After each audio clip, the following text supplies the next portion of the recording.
الحمدللہ رب العالمین والصلاة والسلام علی محمد الامین اعوذ باللہ من الشیطان الرجیم بسم اللہ الرحمن الرحیم۔ خواتین و حضرات، ہم سورہ انبیاء کی آیت 37 سے اس سورہ کا مطالعہ کر رہے ہیں۔ ارشاد فرمایا تھا کہ یہ عذاب کے لیے جلدی مچائے ہوئے ہیں۔ اللہ تعالیٰ نے اپنی نشانیوں کی طرف توجہ دلائی، انفس و آفاق کے دلائل پیش کیے، اعتراضات کے جواب دیے۔ اب جواب میں اگر کوئی بات کہی گئی ہے تو وہ بس یہ کہ جس عذاب کی وعید سنائی جا رہی ہے پھر اس کو لے آؤ، اس کی کوئی جھلک دکھاؤ، پھر ہم مان جائیں گے۔ اس پر تبصرہ کیا ہے کہ انسان عجلت کے خمیر سے پیدا ہوا ہے، یعنی انسان میں جو چیزیں رکھی گئی ہیں اور وہ ابتلاء کے لیے بھی رکھی گئی ہیں اور اس کی صلاحیتوں کے ظہور کی بھی ضرورت ہے، ان میں ایک چیز عجلت ہے۔ وہ جلد نتائج چاہتا ہے، وہ نقد کے لیے فوراً لپکتا ہے۔ اگر نقد کے مقابلے میں نسیہ ہو، ادھار ہو، تو وہ اسے بہت دور نظر آتا ہے، وہ قریب کی چیزوں سے جلد متاثر ہوتا ہے، وہ ان کو پا لینے کے لیے بیتاب ہو جاتا ہے۔ انسان میں چونکہ یہ عجلت رکھی گئی ہے، اس کو اس طرح تعبیر کیا گیا ہے کہ وہ عجلت کے خمیر سے پیدا ہوا ہے۔ چنانچہ توجہ دلائی ہے کہ یہ عجلت تمہیں گمراہی کے کنارے تک پہنچا دے گی۔ عقل سے حقائق کو سمجھنے کی صحیح کرو۔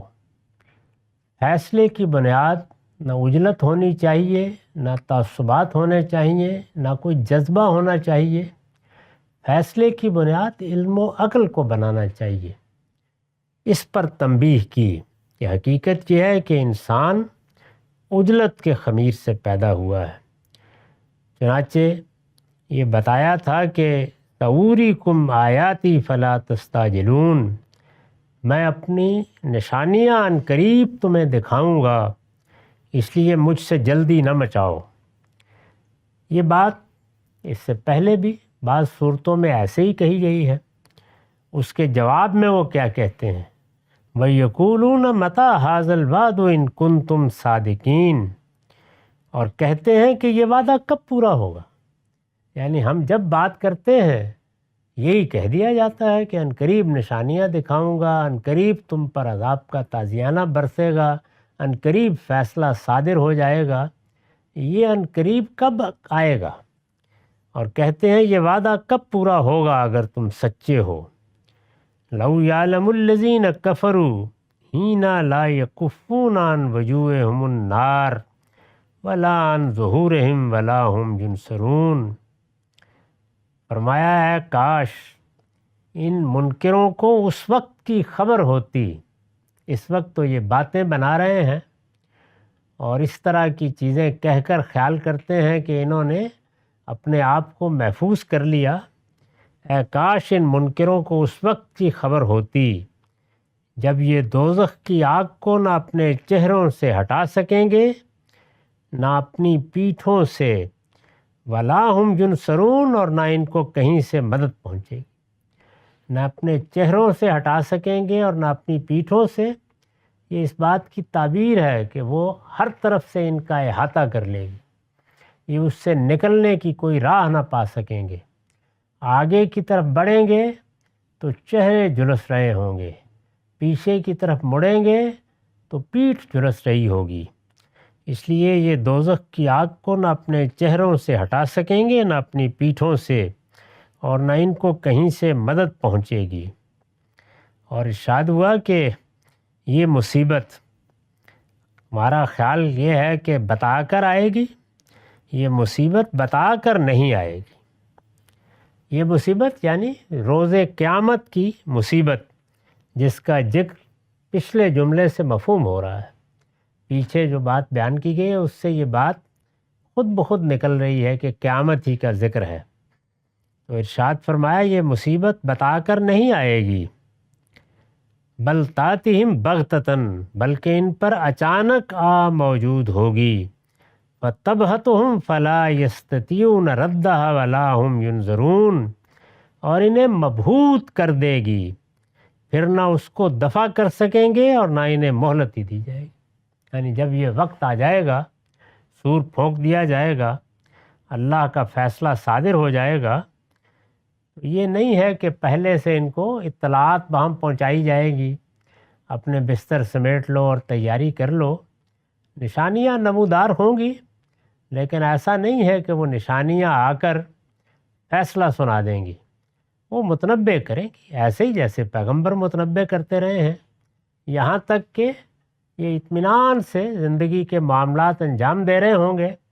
ان نشانیوں سے بھی انہوں نے کوئی عبرت نہیں حاصل کی ہوگی، ان کی بھی کوئی نہ کوئی توجیہ کر کے اپنے آپ کو فارغ کر لیا ہوگا، اور پھر یک بیک وہ قیامت آ جائے گی اور انہیں مبہوت کر دے گی۔ فَتَبْهَتُهُمْ فَلَا يَسْتَطِيعُونَ رَدَّهَا وَلَا هُمْ يُنظَرُونَ، اس موقع پر یہ ممکن ہے کہ یہ اپنی ترقی میں اور اپنے آلات میں اور اپنے اقدامات میں بڑی غیر معمولی جگہوں تک پہنچ چکے ہوں، لیکن بے بس کھڑے رہ جائیں گے، یہ اس کو دفع نہ کر سکیں گے۔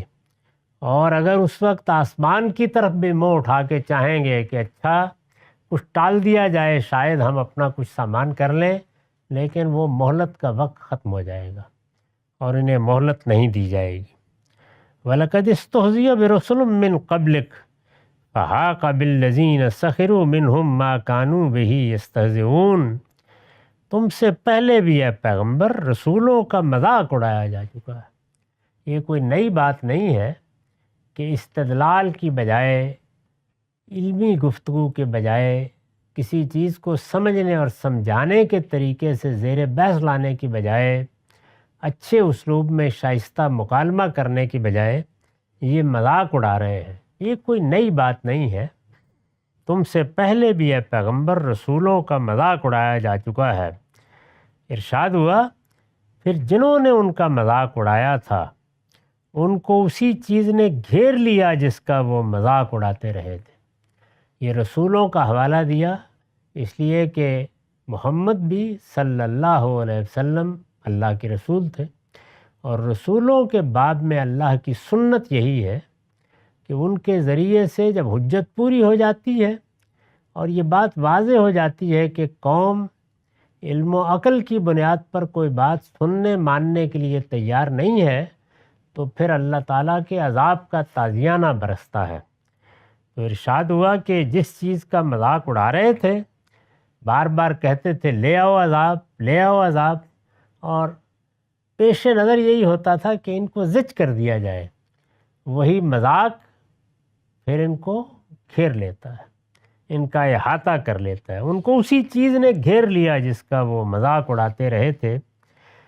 قل من یکلؤکم باللیل والنہار من الرحمن بل ہم عن ذکر ربہم معرضون، ان سے پوچھو اے پیغمبر، ان سے پوچھو اگر وہی چیز تمہیں آ گھیرے تو، جو اس سے پہلے صالح کی قوم کو اسی طرح گھیر چکی، جو ہود کی قوم کو گھیر چکی، جو نوح کی قوم کو اسی طریقے سے غرقاب کر چکی، ان سے پوچھو اگر وہی چیز تمہیں آ گھیرے تو رات اور دن میں کون خدائے رحمان سے تمہاری حفاظت کر سکتا ہے؟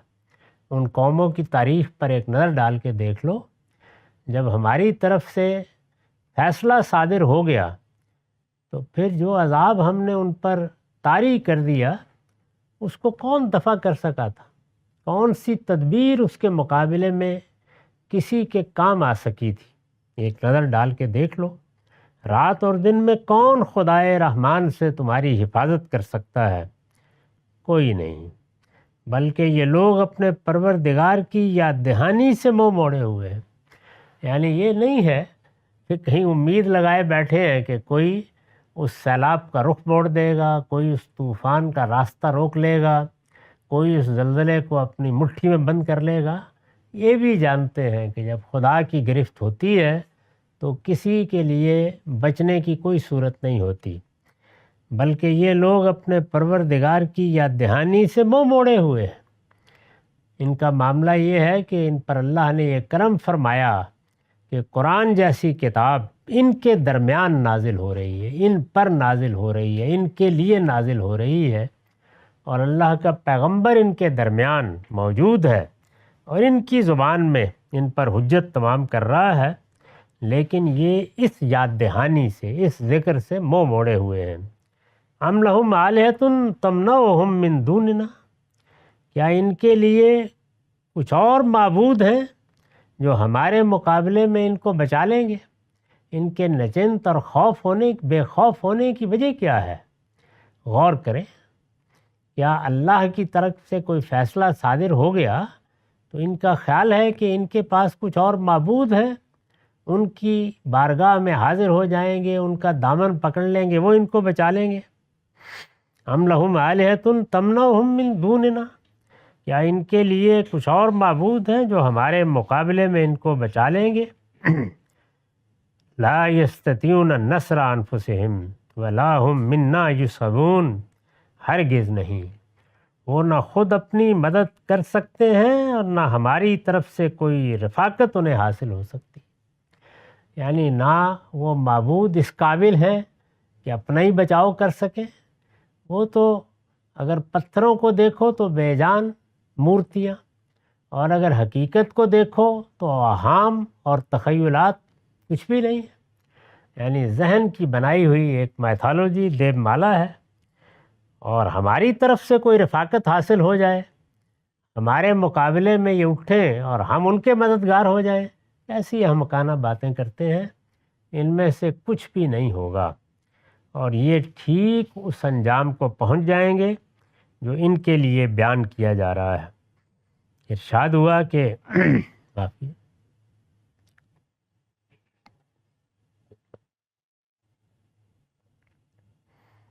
بل متعنا ہؤلاء وآباءهم حتی طال علیہم العمر، بلکہ اصل بات یہ ہے کہ ہم نے ان کو اور ان کے باپ دادا کو دنیا سے بہرہ مند کیا، یعنی جو چیز ان کی سرکشی کا باعث بنی ہے، بالعموم قوموں کی سرکشی کا باعث بنتی ہے، وہ کسی قوم کا عروج، اس کو ملنے والی دولت، اس کو حاصل ہونے والی قوت ہے۔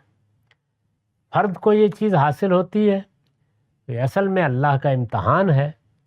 ہونا جو یہ چاہیے تھا کہ فرد اللہ کا شکر گزار ہوتا، لیکن وہ بھی شکر گزار نہیں ہوتا، بلکہ دولت کی فراوانی، عز و جاہ اور قوت کی فراوانی اس کو اور سرکش بنا دیتی ہے، اور وہ سرکشی ہے کہ جو پھر عذاب سے ادھر کوئی صورت باقی نہیں رہنے دیتی۔ قوموں کا معاملہ بھی یہی ہے، جب ایک قوم کو عزت قوت حاصل ہو جاتی ہے، 150 سال کی ایک تاریخ بن جاتی ہے، باپ دادا کے زمانے سے وہ اللہ کی نعمتوں سے متمتع ہوتے چلے آ رہے ہوتے ہیں، تو خیال کرتے ہیں کہ یہ سب ہمارا ہی ہے، اس پر ایک لمبی عمر گزرتی ہے تو بھول جاتے ہیں کہ کسی زمانے میں کیا حالات تھے اور کیا معاملات تھے۔ فرد بھی بھول جاتا ہے، قومیں بھی بھول جاتی، بلکہ اصل بات یہ ہے کہ ہم نے ان کو اور ان کے باپ دادا کو دنیا سے بہرہ مند کیا، دنیا کی عزت دی، دولت دی، اقتدار دیا، یہاں تک کہ ان پر ایک لمبی مدت اسی حال میں گزر گئی۔ فرمایا یہ ہے ان کے استکبار کا باعث، یعنی یہ جو متکبرانہ رویہ ان میں پیدا ہوا ہے کہ اب یہ کسی یاد دہانی کرنے والے کی یاد دہانی نہیں سن رہے، عقل کی بات بتانے والے کی بات نہیں سن رہے، اس کا سبب یہ چیز بن گئی ہے۔ میں نے لکھا ہے یہ ان کے اعراض و استکبار، یعنی یہ جو منہ موڑ رہے ہیں اور تکبر کے ساتھ بات کر رہے ہیں، اس اعراض و استکبار کے اصل سبب سے پردہ اٹھایا ہے کہ عزت و اقتدار اور خوشحالی کی سرمستی میں ایک مدت گزارنے کی وجہ سے یہ اپنے آپ کو اب بڑی چیز سمجھتے ہیں، اور ان کا یہی ظلم خدا کے پیغمبر سے ان کی بے پرواہی کا باعث بن گیا ہے۔ یعنی جب دولت، عزت، اقتدار ایک لمبے عرصے تک رہے تو انسان اپنے باطن میں کسی جگہ اس غلط فہمی میں مبتلا ہو جاتا ہے کہ اب اس کو کون چھین سکتا ہے، اس پر تو اب صدی 2 صدیاں بیت گئی ہیں، ہم دنیا پر حکومت کر رہے ہیں، ہمیں یہ اور یہ چیزیں حاصل ہیں۔ تو دولت ہو، اقتدار ہو، خوشحالی ہو، کوئی بھی چیز ہو، وہ انسان کو ایسے ہی سرمست کرتی ہے۔ اللہ تعالیٰ نے جو دنیا میں تفاوت رکھا ہے ابتلاء کے لیے، امتحان کے لیے، وہ عزت و جاہ کے معاملے میں بھی ہے، اقتدار کے معاملے میں بھی ہے، علم کے معاملے میں بھی ہے، حسن کے معاملے میں بھی ہے۔ ظاہر ہے کہ وہ اسی لیے ہے کہ لوگ اللہ کی نعمتوں کو پا کر اس کے شکر گزار ہوں، لیکن انسان ایسا نہیں کرتا۔ عام طور پر تو اس کے نتائج، یعنی یہ کہ کسی نے شکر گزاری کا رویہ اختیار کیا ہے، ظاہر ہے اس کا نتیجہ خیر ہے، اللہ کی عنایت ہے، کرم ہے۔ اور اسی طرح اگر کسی نے ناشکری کا رویہ اختیار کیا ہے تو اس کا بھی ایک نتیجہ ہے، وہ اللہ کی گرفت ہے۔ عام طور پر یہ نتائج قیامت پہ مؤخر رہتے ہیں، دنیا میں بھی گاہے گاہے نکلتے ہیں لیکن لازم نہیں ہوتے۔ اللہ تعالیٰ نے انسانوں کی تنبیہ کے لیے، ان کو توجہ دلانے کے لیے اپنی منتخب قوموں کے بارے میں یہ فیصلہ کیا کہ ان کے لیے یہ نتائج اس دنیا میں لازماً نکلیں گے۔ اللہ تعالیٰ کی منتخب قوم بنی اسرائیل ہے اور بنی اسماعیل۔ پہلے بنی اسرائیل کو موقع دیا گیا، محمد الرسول اللہ صلی اللہ علیہ وسلم کے بعد اب بنی اسماعیل کو موقع دیا گیا ہے۔ دونوں خدا کی منتخب قومیں ہیں، دونوں ذریت ابراہیم ہیں۔ سیدنا ابراہیم کے لیے اللہ نے امامت کا فیصلہ کیا، وہی اب قیامت تک انسانوں کے مذہبی پیشوا ہیں۔ ان کی اولاد کا انتخاب کر کے اللہ تعالیٰ نے ان کو ذمہ داری دی کہ اب نبوت بھی ان کے اندر رہے گی اور وہی دنیا پر حق کی شہادت دیں گے۔ اس کا یہ نتیجہ ہے کہ ان کے لیے اس دنیا کو محشر بنا دیا گیا ہے۔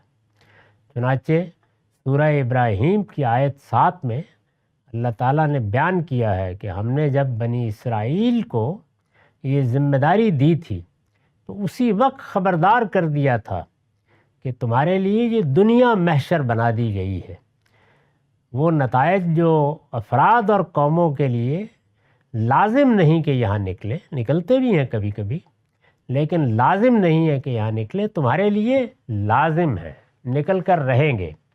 چنانچہ اگر آپ تورات کو پڑھیے تو اس میں بڑی تفصیل کے ساتھ پھر بتایا گیا وہ نتائج ہوں گے کیا۔ یعنی اگر یہ شکر گزار ہوں گے، جو نعمتیں ان کو ملیں گی، اللہ تعالیٰ کرم فرمائے گا۔ اگر کبھی غلطیاں کریں گے، کوتاہیاں کریں گے اور اس کے بعد پھر توبہ استغفار کریں گے اور پھر مہلت ملے گی، تو جب نعمت ملے گی اور یہ شکر گزاری کا رویہ اختیار کریں گے تو اس کے بھی کچھ طے شدہ نتائج ہیں، اور اگر ناشکری اختیار کریں گے تو اس کے بھی طے شدہ نتائج ہیں۔ گویا دنیا میں ایک دینونت، ایک قیامت ان کے ذریعے سے دکھائی جا رہی ہے۔ جس طرح سے موت اور زندگی نیند اور نیند سے سو کر اٹھنے کی صورت میں دکھائی جاتی ہے، اس طرح موت آئے گی، ایسے اچانک آئے گی، ایسے سلا دے گی، ایسے ہی معلوم نہیں ہوگا کہ کب سوئے اور کب اٹھو گے۔ آنکھ کھلے گی تو قیامت برپا ہو چکی ہوگی۔ بالکل اسی طریقے سے یہ دینونت، یہ جزا و سزا دنیا میں دکھائی جا رہی ہے۔ یہ ذریت ابراہیم کی جزا و سزا ہے۔ یہ بنی اسرائیل اور بنی اسماعیل کے لیے اللہ کا قانون ہے۔ میں نے اس کو اپنی کتاب میزان کے باب قانون دعوت میں تفصیل سے بیان کیا ہے۔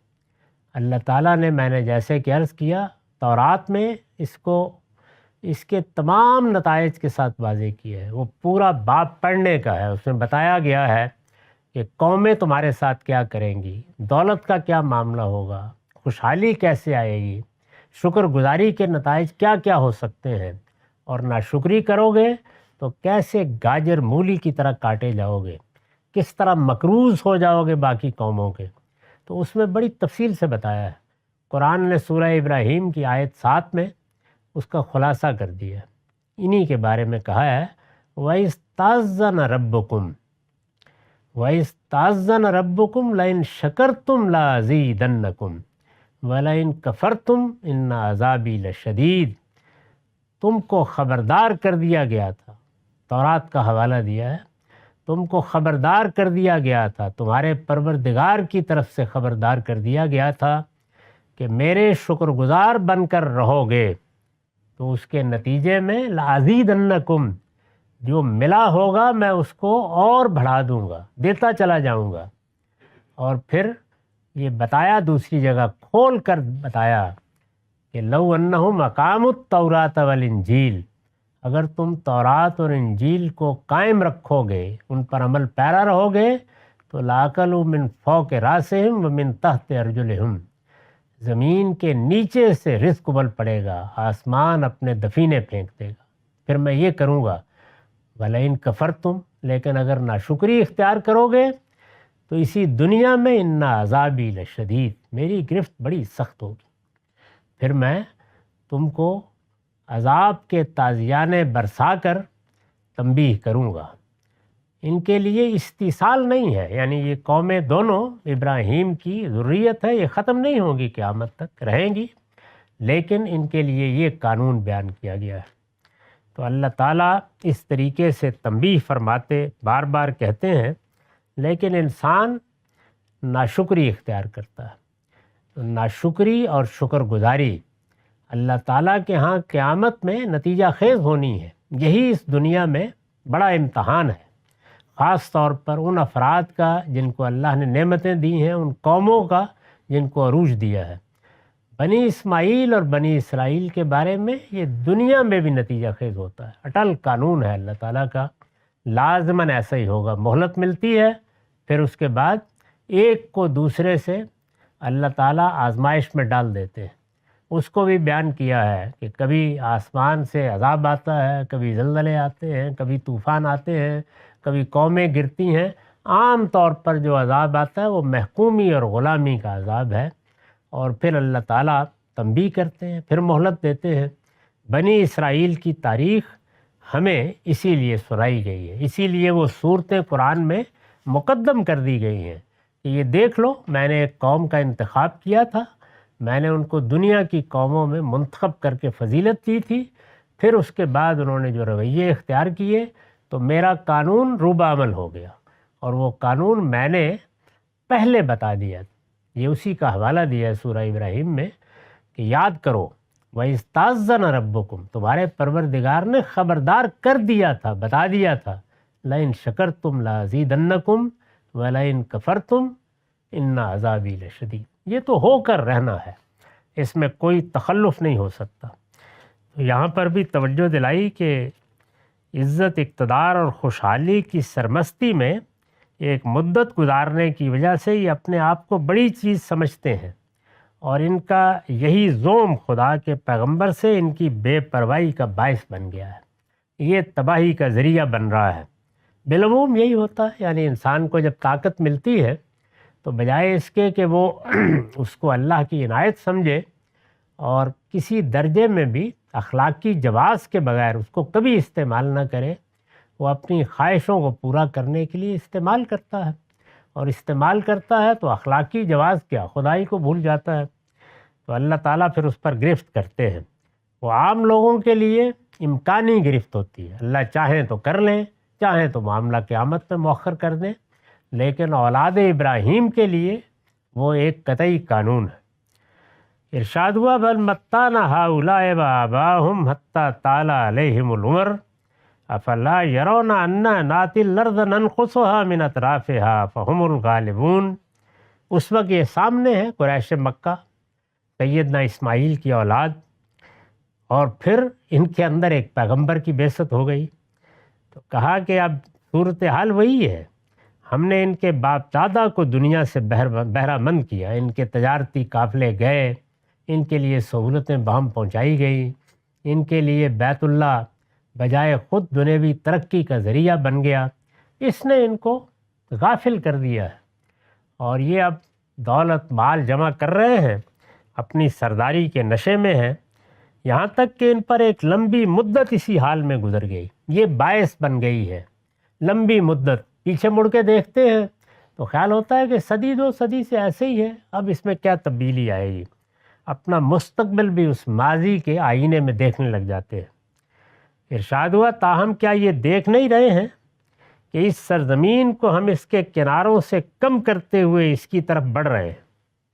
یعنی یہ مکہ ہے اور اس مکے کے گرد و پیش میں انہی کی حکمرانی تھی۔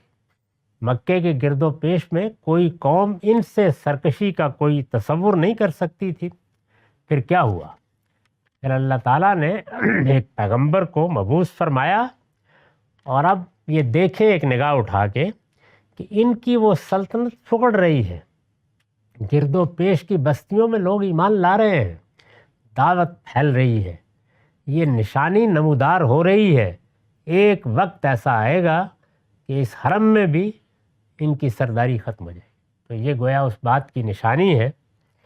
اس کی وضاحت میں نے لکھا ہے، یہ جو کہا ہے نا کہ اس زمین کو ہم کناروں سے سمیٹتے ہوئے آ رہے ہیں، یعنی سرزمین حرم کو، بیت اللہ کے گرد و پیش کو، یہ ان فتوحات کی طرف اشارہ ہے جو اسلام کی دعوت کو مکے کے اطراف میں حاصل ہو رہی تھی۔ مکے میں قریش کے اندر سے تو بہت تھوڑے لوگ رسول اللہ کی دعوت پر لبیک کہنے کے لیے تیار ہوئے، ان کی تعداد 200-250 خاندانوں سے زیادہ نہیں تھی، لیکن گرد و پیش کے علاقوں میں یہ دعوت پھیل رہی تھی۔ لوگ آتے تھے، آ کر اپنے ایمان کا اظہار کرتے، آ کر بیعت کرتے، آ کر اپنی خدمات پیش کرتے، لیکن رسول اللہ کا عام طریقہ یہ تھا کہ آپ فرماتے کہ تم اپنی بستیوں میں چلے جاؤ، ابھی وہیں رہو، ایک وقت آئے گا کہ تم کو آنے کی دعوت دی جائے گی۔ اس کے بہت سے واقعات مکے کے زمانے میں سیرت میں ملتے ہیں۔ یہ گرد و پیش کے قبائل بھی ہیں، بلکہ ساحلی علاقوں تک سے مسیحیوں کے کئی وفود مکے میں بھی آئے ہیں، آ کر انہوں نے ایمان قبول کیا۔ اس طرح درجہ بدرجہ دعوت پھیل رہی تھی۔ یہ ان فتوحات کی طرف اشارہ ہے جو اسلام کی دعوت کو مکے کے اطراف میں حاصل ہو رہی تھی۔